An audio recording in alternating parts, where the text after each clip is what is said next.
हमारे साथ इस समय और जिस मुद्दे पर हमें बात करनी है वो मुद्दा है हार्ट अटैक।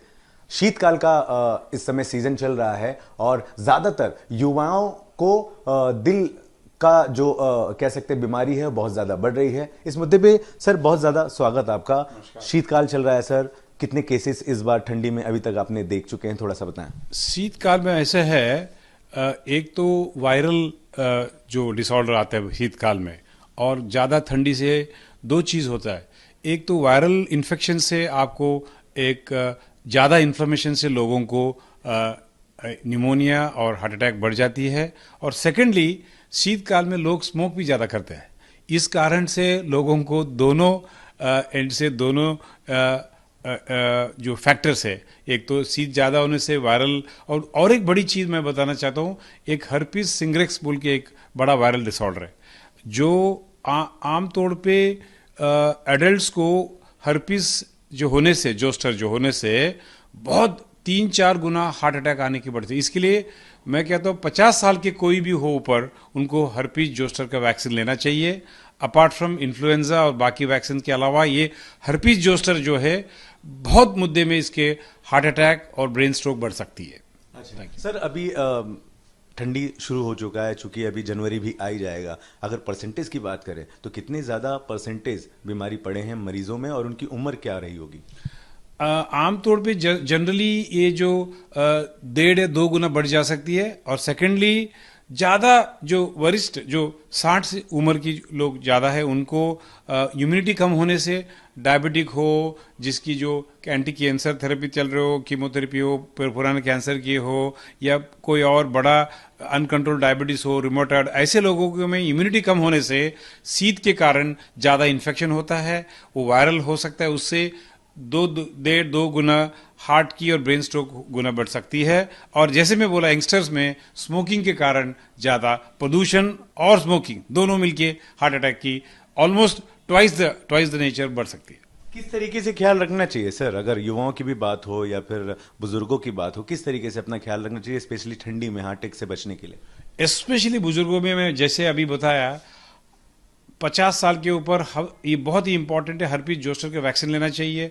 हर साल इन्फ्लुएंजा वैक्सीन लेना चाहिए, बहुत बड़ी, और ये दोनों बहुत खतरनाक वायरल डिसऑर्डर है। और स्पेशली हर्पिस जोस्टर जो अब जो नागिन बोलते हैं, उससे आप लोगों को ब्रेन स्ट्रोक और हार्ट अटैक 4 गुना बढ़ सकती है वो इन्फेक्शन होने के बाद। जस्ट वो क्रॉस रिएक्ट इन्फ्लेमेशन हो सकता है।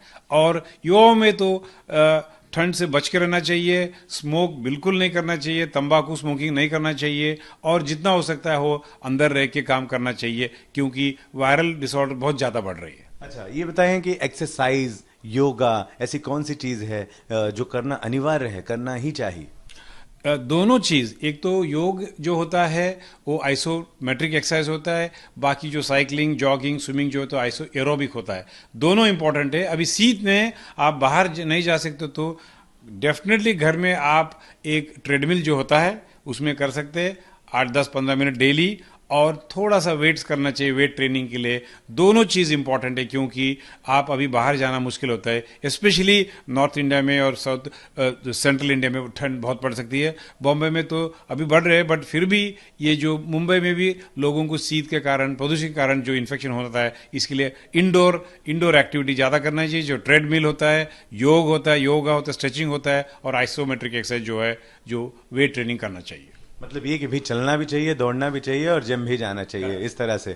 ओके सर, अगर खाने पीने की बात करें, क्या लगता है ठंडी में किस तरीके से युवाओं को और बुजुर्गों को उन खानों से दूर रहना चाहिए जिनसे हृदय रोग उन्हें मिल सकता है? नहीं, देखो, ठंड में अक्सर सब लोग ज़्यादा गर्म चीज़ खाते हैं, अच्छी बात है। सूप्स या ये चीज़ ज़्यादा खाना चाहिए। यूजुअली क्या होता है ठंड में, जैसे लोग थोड़ा फ्राइड आइटम ज़्यादा खाने की पसंद करते हैं। कभी कभी खाए तो कोई दिक्कत नहीं, हफ्ते में एक बार, 10 दिन में एक बार, डेली नहीं खाना चाहिए। और ऑयली चीज़, ज़्यादा ऑयली चीज़ नहीं खाओ। आप हॉट चीज़ खाओ, बट स्पाइसी चीज़ खाओ, बट ऑयली चीज़ मत खाओ, ये इंपॉर्टेंट है। डीप फ्राइड मत खाओ, ट्रांस फैट को अवॉइड करना चाहिए। अच्छा, तो ये तो घर की बात हो गई और आपने डाइट की भी चीजें बता ही दी है।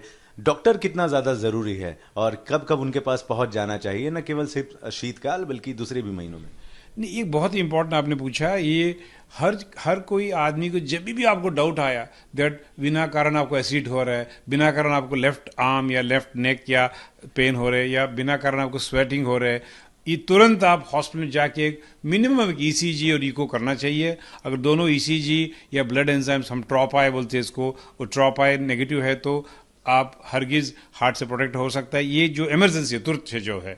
और वैसे भी साल भर में एक बार sugar, blood pressure, echo, treadmill करना चाहिए हर साल में एक बार। एनीबडी अबाउ 35 ईयर्स हरगिज करना चाहिए। बहुत शुक्रिया हमसे बात करने के लिए। तो स्पेशली शीतकाल में किस तरीके से युवा और बुजुर्ग अपना ख्याल रखें, ये डॉक्टर साहब ने अपने स्टाइल में, अपने तरीके से बता दिया है।